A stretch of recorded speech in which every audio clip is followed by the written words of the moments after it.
experience an endless summer, which suggests that time no longer exists. The reason they never leave the cul-de-sac is because they can't. They are stuck souls, forced to live out eternity in the neighborhood they died in. According to the theory, the children all come from different eras between the 1900s and 2000s.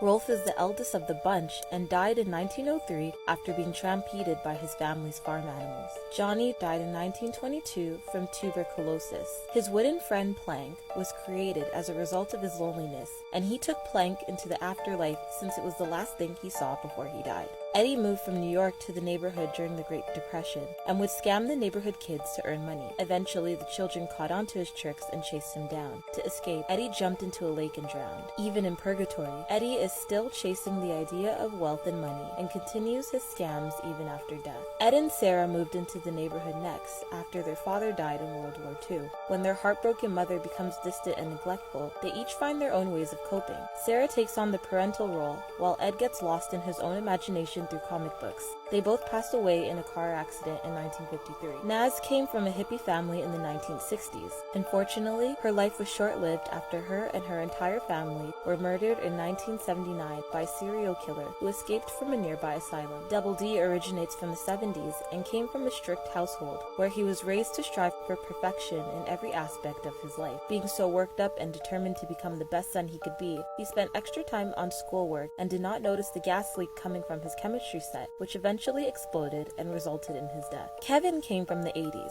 His bullying persona was a result of the abuse he faced from his father, who beat him to death in the winter of 1999. Even though his dad was sentenced to life imprisonment for his son's murder, Kevin imagines his dad as the complete opposite. While in purgatory, he is loved by the very man who ended his life. Jimmy is the youngest of the group, originating from the 90s. Because he suffered from leukemia, he wasn't allowed to hang out with the other children in fear that he would wind up hurt. Eventually, he died from his illness. The Cankers are said to be demons sent to purgatory to torture the souls of the children. Their attraction to the Eds is because they have the weakest will and they each represent a deadly sin. Even though there is some evidence supporting this theory, there's more going against it. For instance, the reason for the children's green tongues is due to the candy they eat, with particular reference to jawbreakers and their vast array of colors. The time period is made to be ambiguous, but by closely examining certain background elements, such as magazines and product boxes, viewers can easily identify the era as taking place sometime during the 90s. What's a conspiracy theory that you 1,000% believe in?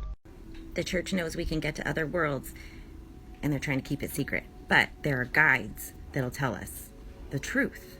You just have to find them. One, His Dark Materials by Philip Pullman. 3 books in one, really. This explains everything. Spoilers. This is the real Adam and Eve story. And it's about it happening again. This is about a super collider that fractures the bridge between worlds and causes chaos, like what happened in 2012. This is about the angels and the witches and the demons that are all real beings from other worlds, and aliens. They're real. We can get there. There's no inner earth. It's not inside. It's another world. It's through a veil. This has instructions. It predicts the end. Y'all, I knew it.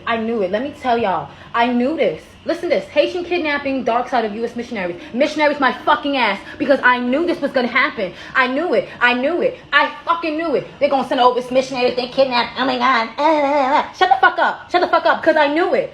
Let me show y'all what these missionaries was doing. Because I fucking knew it. Nasty. Motherfuckers just nasty. Just read. Look, I can't. Okay, it says, but now it's revealed that the Christian Aid missionaries camp based in Ohio became in a sex abuse scandal in 2019. Okay, I'm gonna let y'all read the rest. I'm not about to read this shit. But this is the shit that I'm talking about. That they don't tell anybody what's really going on with these fucking missionary groups. Every time they send missionary groups, they over there doing some fuck shit to these kids. Oprah, look at this shit what happened with fucking Oprah.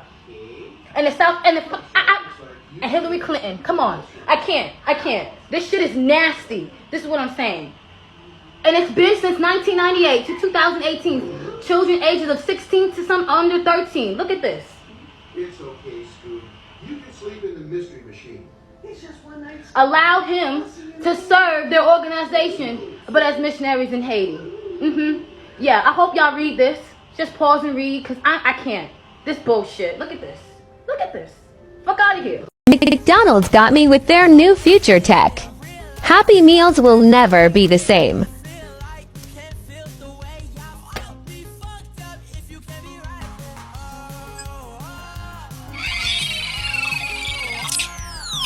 Hi, my name is Ron, and I require a boost. Please hold. I need a power-up. Much better. Hi, I'm Ron Binskatsko. I am insert registered name's best friend out of the box. What should I call you? There's a button below. Hi, Ugg. Your nickname is Ugg, correct? I apologize. There is an error. I think Slime may have entered my data processing unit. Problem resolved. There was an SL missing. You picked an Uggsel. Uggsel. No, a slug. I apologize for the slime-related grammatical error, my mollusk friend. Well done, friend.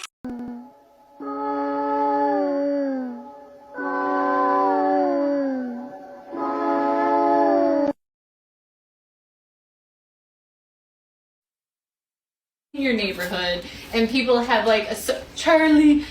Okay, so I stitched this video for different reasons, okay? First, I want to say I have stayed in my own lane and I've minded my own business, and I haven't spoken on this topic because I just didn't agree with any of it from day one. When everyone was green screening her video, making fun of her and the way she lived, acting like they were in a trap house and shit, I did not find that to be funny nor cute. So what did I do? I scrolled on and I minded my business. And then came the conspiracy theories. And it just really blows my mind that everyone made these videos acting like they were really concerned or that they really cared. No, you've done that for likes and views at the expense of her humiliation. She is human just like the rest of us. And just because she makes videos, dancing, expressing herself, gives you no right to pass judgment based off of the way the background in her videos look.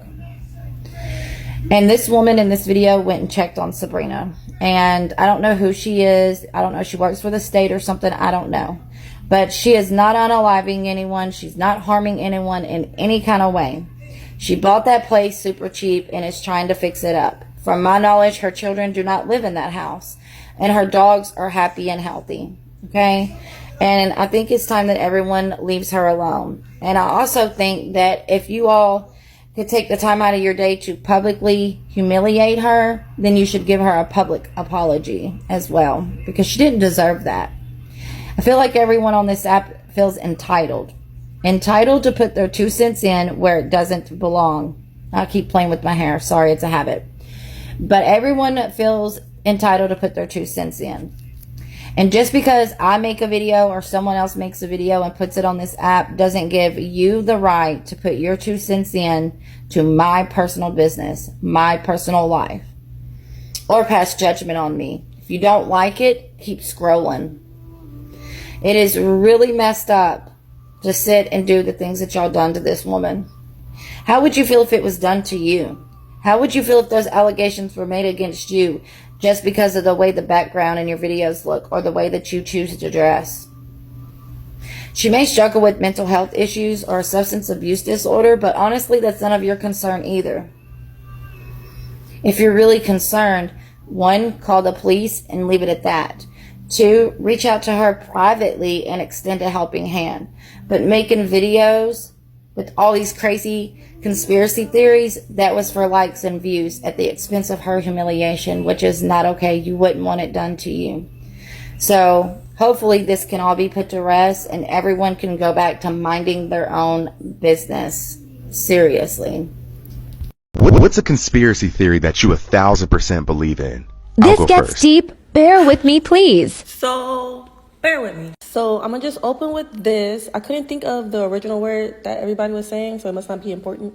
But, so reading this, weather modification, also known as weather control, is the act of intentionally manipulating or altering the weather. So then we have, the global warming on the right side, and on the left we have greenhouse effect. So basically, greenhouse effect is global warming, but the earth doing it itself, like naturally. And then, so this is some more about global warming, you feel me? So like basically they saying like all the, I guess